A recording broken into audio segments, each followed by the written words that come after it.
Assalamualaikum warahmatullahi wabarakatuh. Saya Pujiani, guru SD Negeri Randuajar 3, calon guru penggerak Angkatan 11 Kota Salatiga, Provinsi Jawa Tengah, akan menyampaikan demonstrasi kontekstual modul 3.1, pengambilan keputusan berbasis nilai-nilai kebajikan sebagai pemimpin, melalui wawancara dengan kepala sekolah.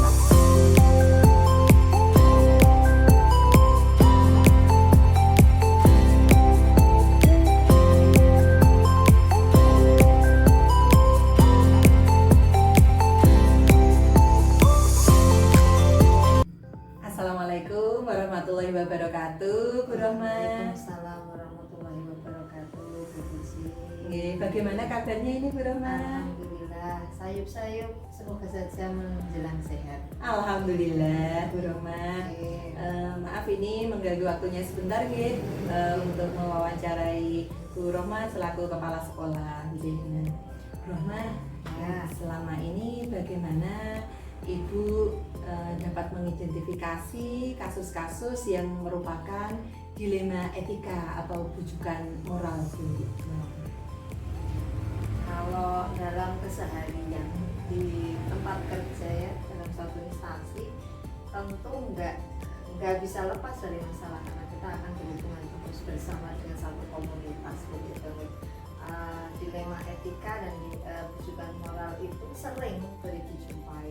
Cuma untuk maksudnya membuat satu keputusan atas dilema etika dan bujukan moral itu akan menjadi terasa dengan sendirinya ketika kita sering menjumpainya dan bukan menghindar, tetapi emang benar-benar itu kita hadapi dan kita ambil keputusan yang terbaik gitu. Nah, kalau itu kebijakan yang saya keluarkan di sekolahan terkait dilema etika antara guru dengan guru, itu saya ambil prioritas yang mungkin berdampaknya pada kemaslahatan orang banyak, itu yang saya prioritaskan gitu. Kalau yang di sekolahan biasanya yang saya perjuangkan itu dampaknya terhadap murid gitu.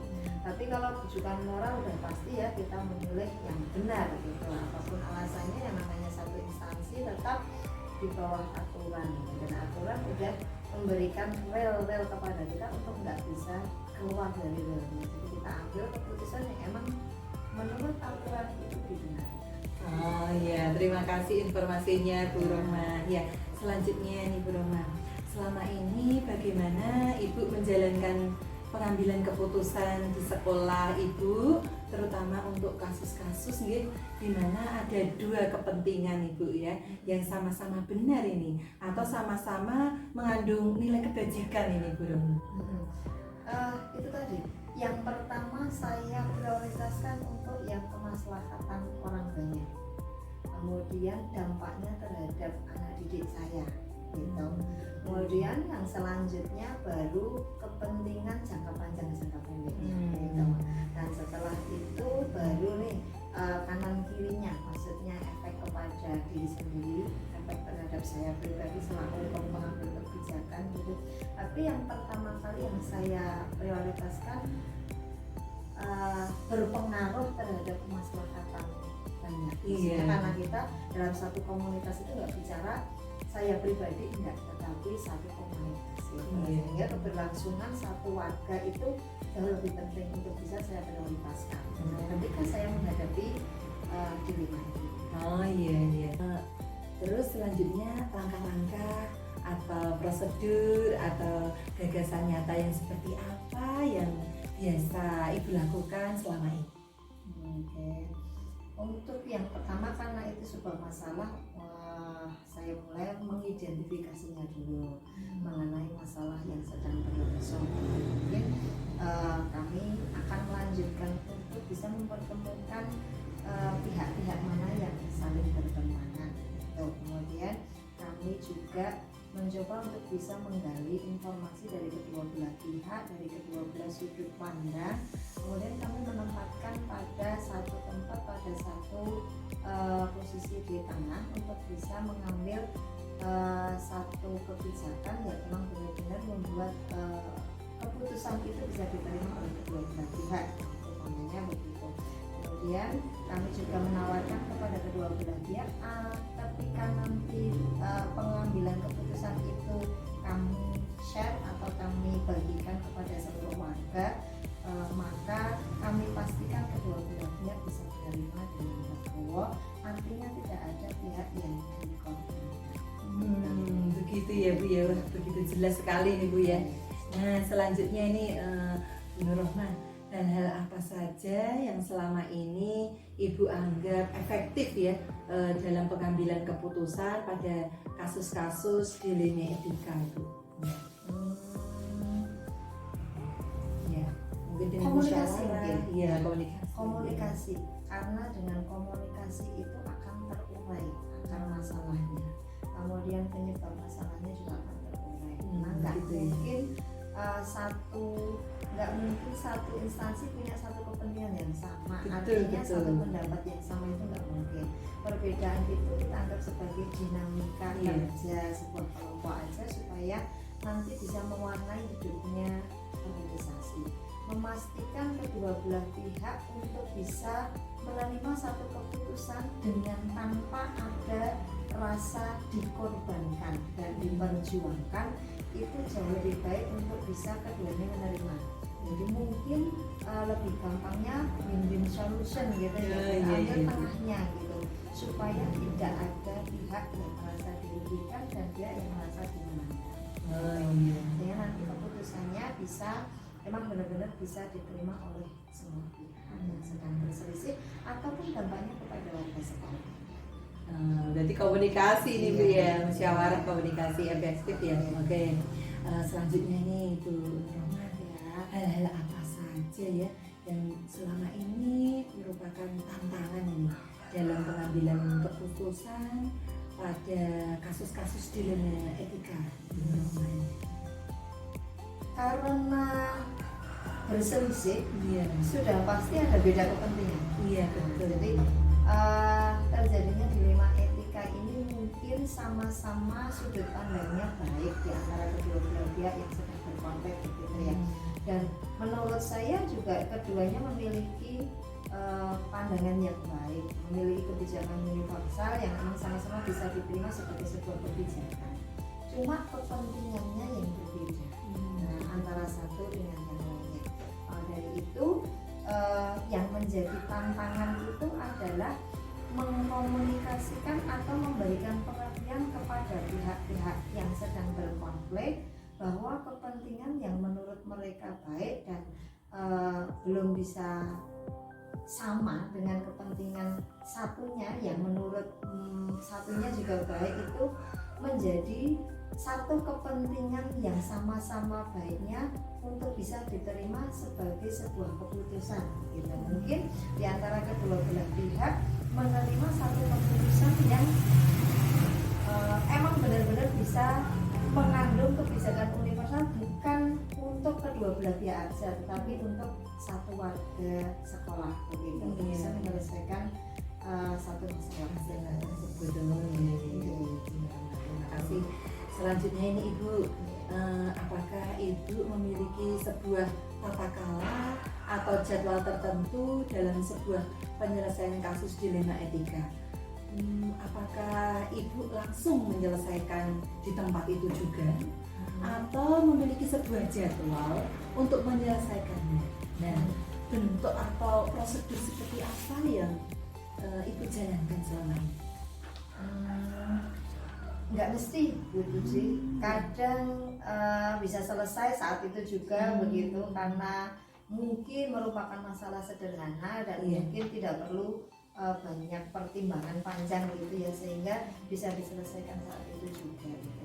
Tetapi kadangkala juga butuh penyelesaian lebih lanjut, manakala itu kepentingan, itu keputusan, itu masalah dampaknya pada jangka panjang, dampaknya pada warga banyak gitu ya, dampaknya pada satu keputusan yang emang benar-benar harus dipertimbangkan dari banyak hal gitu.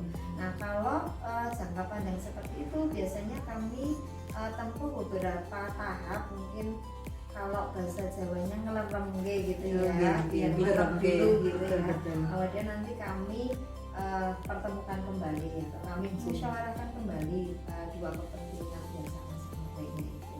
Tapi ada juga yang nggak perlu seperti itu, bisa langsung selesai di satu waktu.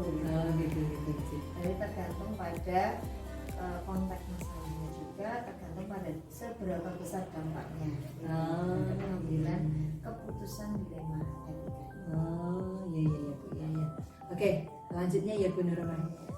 Adakah seseorang atau faktor-faktor apa yang selama ini mempermudah ya atau membantu ibu dalam pengambilan keputusan dalam kasus-kasus dilema etika ini? Ya, Kalau dukungan sebuah gitu? masalah itu ya akan semakin banyak yang memikirkan, akan semakin enteng masalahnya. Betul.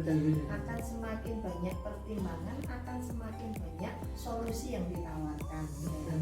Makanya kalau faktor yang mempermudah saya untuk bisa membuat satu keputusan terkait dilema etika ini ya semakin banyak masukan dan saran dari teman, semakin banyak yang ikut cancut atau ikut memiliki rasa ini bukan keputusan kepala sekolah aja, tapi untuk bisa bersama-sama memusyawarahkan ini yang terbaik yang mana di antara dua kepentingan yang sama-sama baik. Mungkin itu bisa mempermudah saya untuk bisa membuat satu kebijakan, satu keputusan di antara dua keputusan dalam dilema. Nah, ini yang terakhir ini Bu Nurma ya. Oke, dari semua hal yang telah disampaikan tadi Bu Nurma, pembelajaran apa yang dapat Ibu petik dari pengalaman Ibu mengambil keputusan dilema etika atau kasusnya seperti apa gitu Bu? Nah, terus bagaimana Bu? Kebaikan itu kan sudut pandang ya, kebenaran sejati miliknya hanya pada Allah ya. Betul. Tapi kalau antara dua pihak yang sedang berselisih dan sama-sama mengambil kebajikan, itu saya kembalikan kepada itu adalah satu sudut pandang gitu ya. Nah, kalau saya selaku pihak ketiga yang berselisih dua pihak yang sedang berselisih, pihak ketiga itu mencoba untuk bisa menggali latar belakangnya dulu di antara kedua belah pihak sehingga memunculkan satu kebaikan bersama-sama. Dari latar belakang mereka mengambil satu kepentingan, satu lagi latar belakang mereka mengambil satu kepentingan, nanti bisa kami, maksudnya saya sendiri memposisikan diri sebagai satu orang yang nggak punya kepentingan terhadap kedua belah pihak, sehingga saya tahu nih latar belakangnya ini mengambil keputusan seperti ini, latar belakangnya ini memiliki dampak kesananya saya juga bisa tahu dengan latar belakang yang sudah saya tahu. Maka dari itu untuk menyelesaikan atau mengambil satu kebijakan di antara dua kebaikan itu tadi yang saya tangkap dari yang udah sering terjadi itu, yang pertama yang melatar belakangi sampai kebaikan itu muncul di antara dua. Kemudian yang kedua juga pertimbangan atau masukan dari berbagai pihak atau dari warga sekolah gitu. Karena saya sendiri juga satu pribadi yang mungkin kebaikan atau keputusan yang saya ambil subjektivitasnya terhadap diri saya itu tinggi. Betul. Maka keikut andilan warga sekitar untuk bisa memberikan saran kepada saya akan mengurangi subjektivitas keputusan saya terhadap dilema etika yang saya alami. Jadi itu yang menurut saya penting. Yang pertama yang melatar belakangi kebaikan atau kebenaran di antara kedua belah pihak itu, kemudian masukan atau saran atau ikut andilnya warga atau semua pihak yang terlibat ya Bu ya, terlibat di dalam dilema ketika itu ya Bu. Dampaknya terhadap mereka juga menjadi kasih loh Bu Nur Rohmah ya. Kita sudah berbincang-bincang ya tentang dilema etika. Semoga bermanfaat ini ya Bu Nur Rohmah ya. Sama-sama. Terima kasih. Semoga Bu Nur Rohmah sehat ya. Karirnya semakin naik, semakin menanjak ya. Amin. Ya. Amin. Ya, saya akhiri ya. Dimudahkan. Ya. Jadi amin amin. Ya. Wassalamualaikum warahmatullahi wabarakatuh. Waalaikumsalam warahmatullahi wabarakatuh.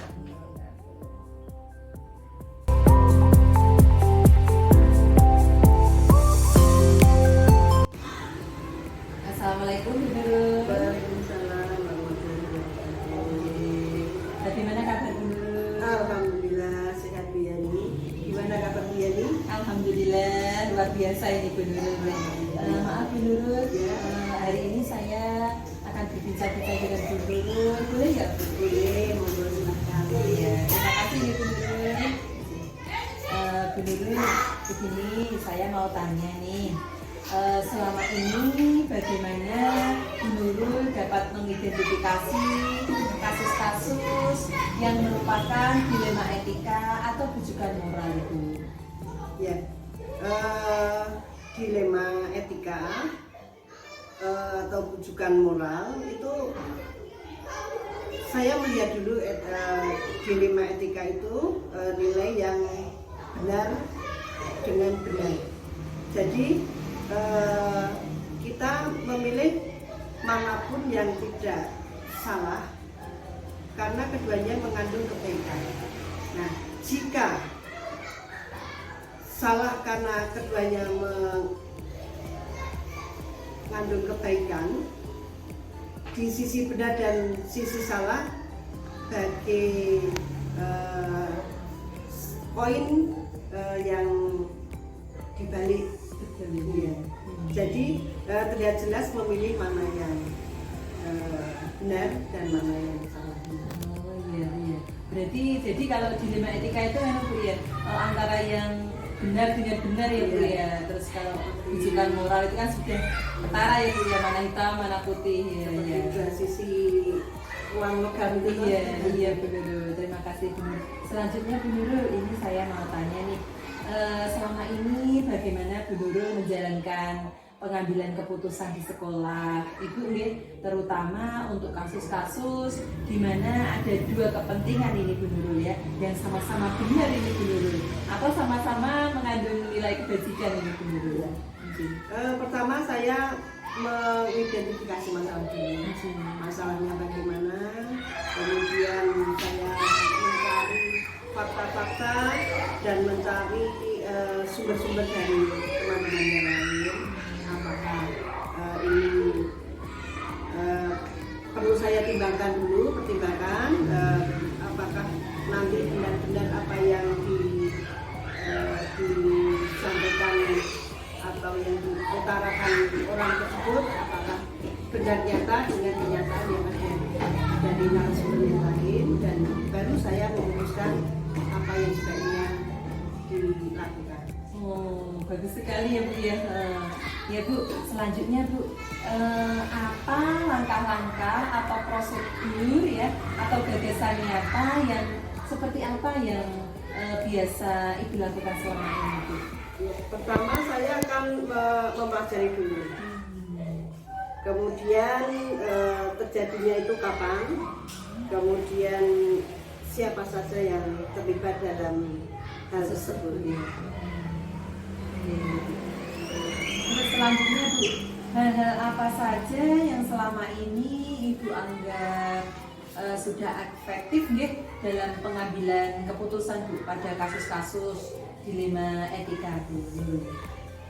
Nah, saya harus mencari hal yang terbaik, karena kalau nanti saya tidak mencari fakta-fakta dari yang sudah ada, nanti takutnya itu saya salah mengambil keputusan. Jadi saya harus mencari info-info dari teman-teman atau dari orang yang mengerti keadaan tersebut. Oh iya iya Bu.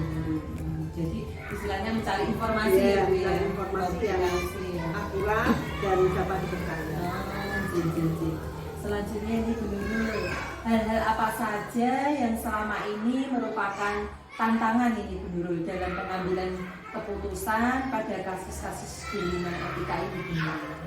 Tantangannya apa? Ya, tantangannya itu mencari narasumber yang benar-benar nyata, tidak memihak salah satu. Netral gitu ya, netral. Karena kalau saya hanya mempercayai satu orang, ternyata dia infonya kurang benar. Jadi saya harus mencari beberapa narasumber yang bisa dipercaya.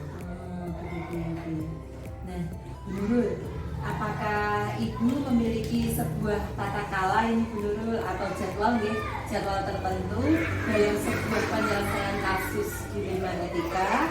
Apakah Bu Nurul itu langsung menyelesaikan di tempat atau memiliki sebuah jadwal untuk menyelesaikannya Bu Nurul? Nah, bentuk atau prosedur seperti apa yang Ibu jalankan selama ini?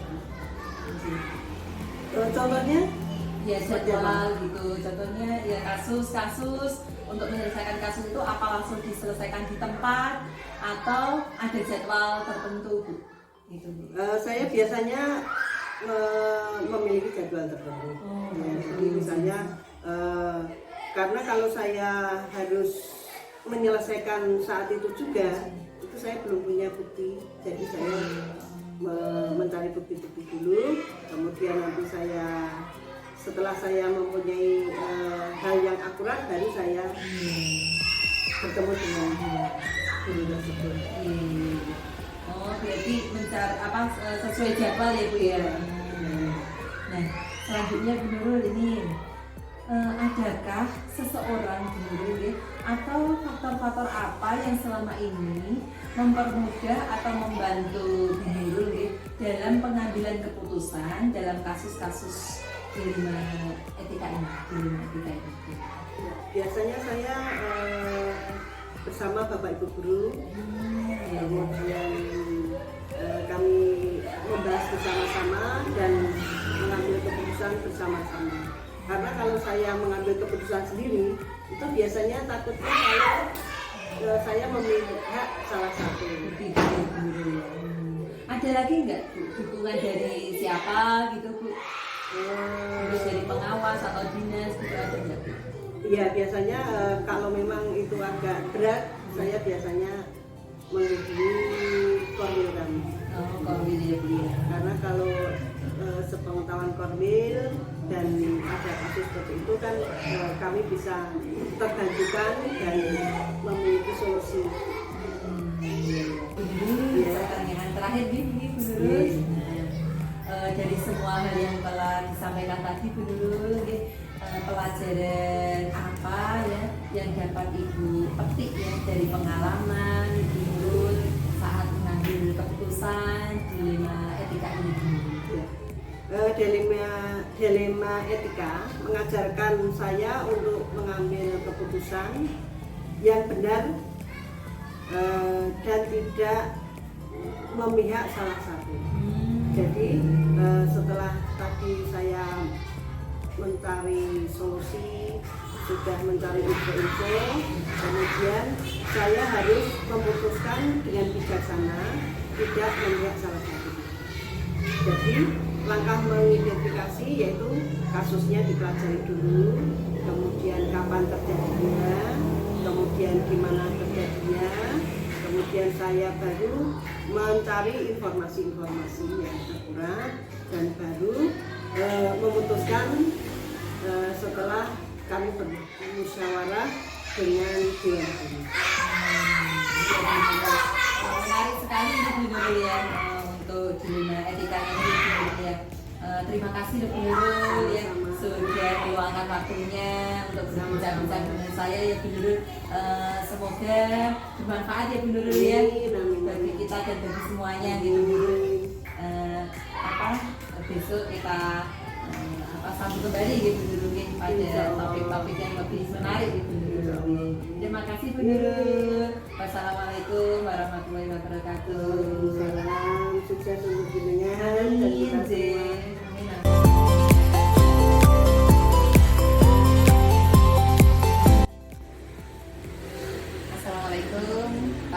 Marijo. Waalaikumsalam. Bagaimana kabarnya Pak Marijo ini? Alhamdulillah baik. Maaf ini minta waktunya sebentar nih untuk wawancara Silakan. pada Pak Marijo. Nah, Pak Marijo, selama ini bagaimana Bapak dapat mengidentifikasi kasus-kasus yang merupakan dilema etika atau bujukan moral?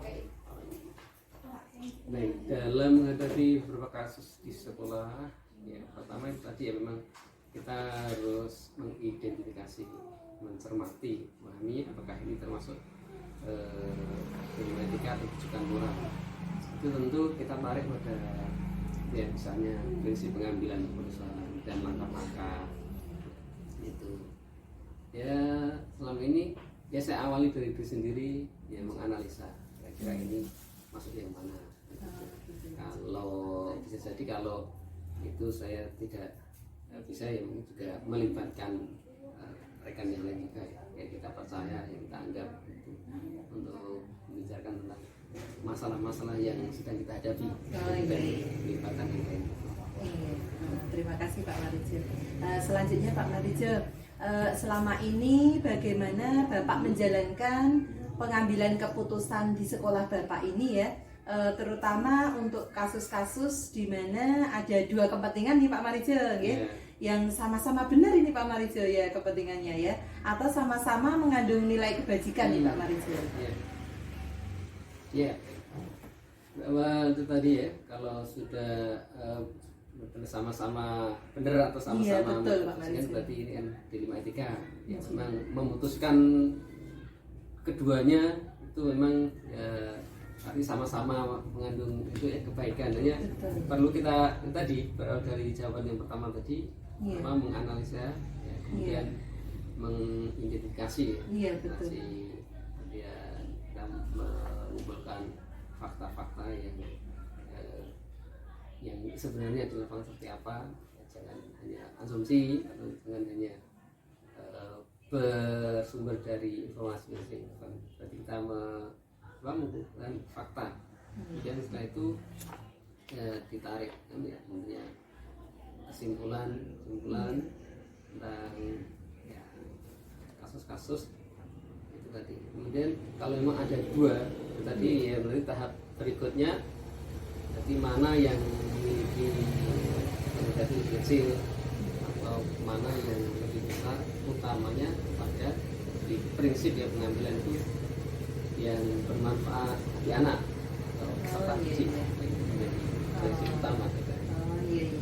Nah, iya, menarik sekali ya ini Pak Marijo. Oke, selanjutnya Pak Marijo, langkah-langkah atau prosedur atau gagasan nyata yang seperti apa ini yang biasa Bapak lakukan selama ini? Iya, langkah-langkahnya tentu itu pertama lagi identifikasi masalah apakah benar ini sebuah dilema etika atau bujukan moral, ya. Kemudian apa nilai-nilai yang apakah ada pertentangan di dalamnya, ya. Kemudian apa ya kedua belah pihak saling mengkonfirmasi atau mencari penyebabnya. Itu. Kemudian yang penting adalah bagaimana kita melibatkan berbagai pihak yang dalam usaha kolaborasi. Iya. Ini lanjut ini Pak Marijo, semakin menarik ini Pak Marijo ya. Oke. Hal-hal apa saja yang selama ini Bapak anggap efektif dalam pengambilan keputusan ini pada kasus-kasus dilema etika? Iya Pak. Yang efektif mungkin ya pertama dari pribadi dulu ya. Jadi misalnya itu bisa saya tangani sendiri sebagai seorang pimpinan, itu langkah tersebut menurut kami ambil, tapi sudah melalui beberapa ya langkah-langkah dan tahapan. Dan bisa juga itu kita tarik pada musyawarah, tapi kita juga harus hati-hati kalau musyawarah itu kadang-kadang tidak semua memahami, tidak semuanya bijak dalam melakukan. Saya kira peran seorang pimpinan, seorang pemimpin itu ya, dalam memahami masalah dan kompetensi itu ya, saya kira itu manfaatkan ya, kompetensi pimpinan, kebijakan. Iya. Gitu. Iya.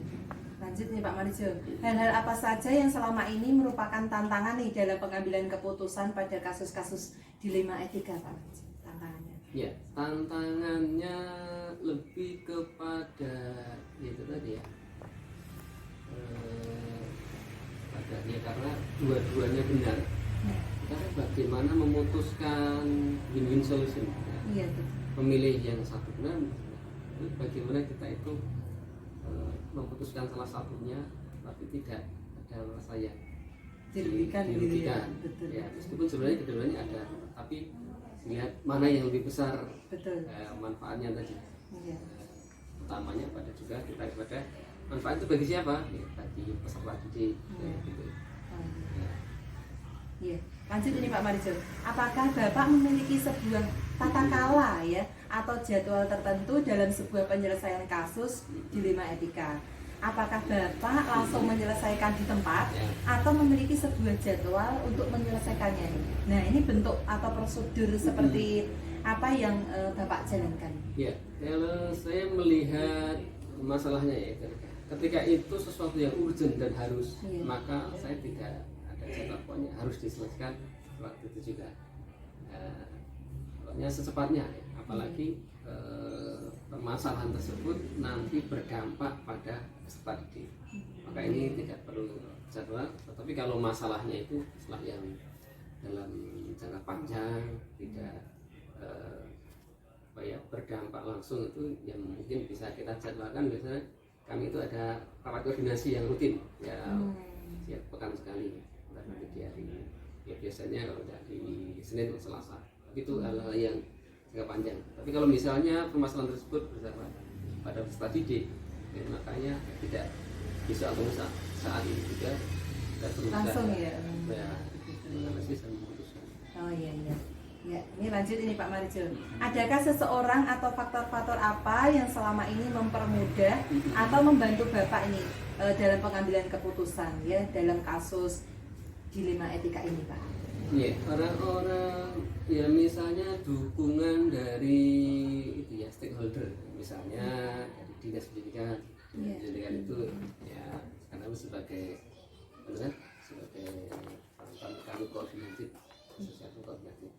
Kalau peran regulatif ya misalnya itu terkait dengan apa ya, keputusan struktural, yaitu konfirmasinya ke sana.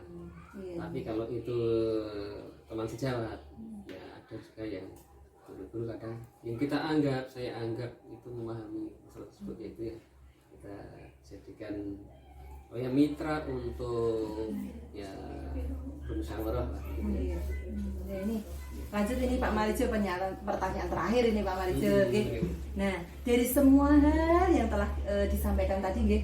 Nah, pembelajaran apa yang dapat Bapak petik dari pengalaman Bapak ketika mengambil keputusan berkaitan dengan dilema etika ini, Pak Marijo? Baik, pembelajaran yang dapat saya ambil, pertama kita harus cermat menghadapi segala permasalahan. Kemudian dalam mengambil keputusan tadi juga selain cermat juga melalui berbagai tahapan ya, kemudian kolaboratif juga, memanfaatkan tadi ya peran-peran tokoh siapa atau aktor siapa yang kita libatkan itu. Kemudian tidak mudah menjudge ya, tidak mudah menyalahkan oh ini sesuatu yang salah, sesuatu yang tidak baik ya, tidak terburu-buru. Akhirnya mungkin timbul, mungkin inilah dikatakan bijak ya, dan yang bijak mengambil sesuatu itu dengan cermat, memutuskan dengan cepat. Dan yang paling utama adalah segala keputusan itu kalau itu untuk kepentingan murid sekolahan, saya kira itu akan diterima semua orang. Oh iya. Ya, gitu. Iya. Terima kasih nih Pak Marijo ya. Semoga bermanfaat ya Pak Marijo. Iya. Ya, menambah wawasan dan pengetahuan saya ini Pak Marijo. Iya. Bekal untuk nanti di kemudian hari.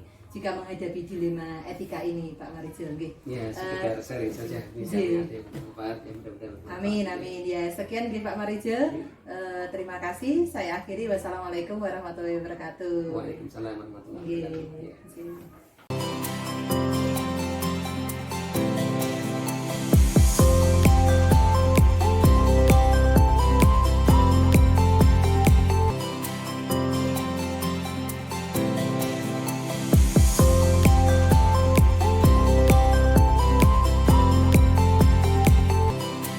Terima kasih